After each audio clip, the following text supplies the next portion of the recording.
નમસ્કાર, જોહાર. રાજપીપળા ખાતે બીજેપી કાર્યાલય કમલમમાં કાર્યકર્તાઓની મીટિંગ હતી. બીજેપી કાર્યકર્તાઓ ભેગા થયા હતા. ત્યાં સાંસદ મનસુખ વસાવા પણ હાજર હતા. મનસુખ વસાવાએ તંજ કસતા કાર્યકર્તાઓને પણ સંભળાવી દીધું.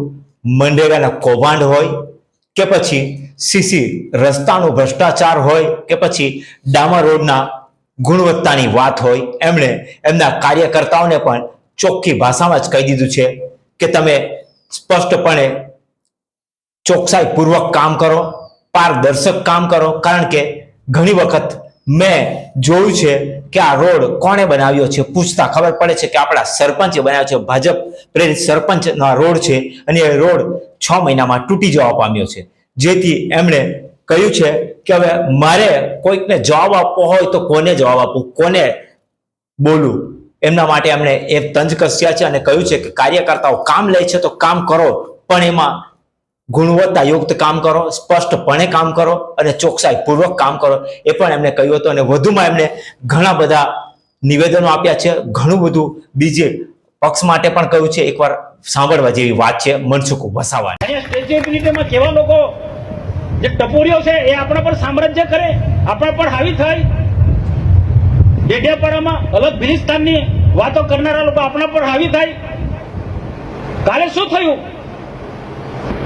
તાલુકા પંચાયતની ઓફિસની અંદર અલગ ભિલિસ્તાનના લોકો મીટિંગ કરે ને આપણા લોકો જોયા કરે. આ ના ચાલે, કોઈ સંજોગોમાં ના ચાલે. મેં નીલભાઈને કાલે કીધું, એક એક કાર્યક્રમને વિચારધારાથી મજબૂત કરો. કે જે સંગઠનમાં જોડાયેલા લોકો વધારે સાવધાન રહેવું પડશે. શું કે આપણા સમયમાં કોઈ વિકાસના કામો નથી થયા? આટલા ભયંકર કામો થયા છે, ઐતિહાસિક કામો થયા છે, છતાં પણ આપણા લોકો મૌન છે. જેમને કશું નથી થયું એમ ચૈતર વરડા વસાવા એન્ડ કંપની આપણા પણ હાવી થાય. નર્મદા ડેમના વિરોધી આપણા પર હાવી થાય. આ કોઈ સંજોગોમાં આનાથી આ બેસે ના રહે ભાઈ. અહલ્યાભાઈ ના જીવનમાંથી આપણે પ્રેરણા લેવાની છે. જે હમણાં આપણે સીસી રોડ બનાવે તો 5 મહિના નથી ચાલતા. શરમ આવી જોઈએ આપણા કાર્યકર્તા. કોંગ્રેસ વાળા નથી આવે, બીટીપી વાળા નથી આવે, આમ આદમી પાર્ટી વાળા નથી આવે. આપણે સત્તામાં છે. હું ટકોર કરીશ તો કોંગ્રેસની નહીં ટકોર કરું, કોઈની નહીં ટકોર કરું, આપણા લોકોને ટક્કર કરીશ. કારણ કે સરપંચો આપણા છે, તાલુકા પંચાયત, જિલ્લા પંચાયત, નગરપાલિકા, ધારાસભ્ય, આખા ટ્રાઇબલ પટ્ટીની વાત કરું છું. નરેગામાં કૌભાંડ નીકળે ને પણ કાર્યકર્તા ઇન્વોલ્વ હોય. એક કાર્યકર્તા આપણા વિસ્તારની અંદર કોઈ પણ પ્રકારનું કામ ચાલતું હોય તો દેખરેખ રાખવાની છે. એને પારદર્શક વહીવટ કહેવાય છે. એટલે વિચારધારાથી તમને જોડવામાં આવે છે. દેશના પ્રધાનમંત્રી આપણા પણ હાવી થાય. અમે બેઠું છે, આજકાલના બનેલા નેતાઓ નથી બેઠું. કોંગ્રેસનો માર અમે બેઠો છે.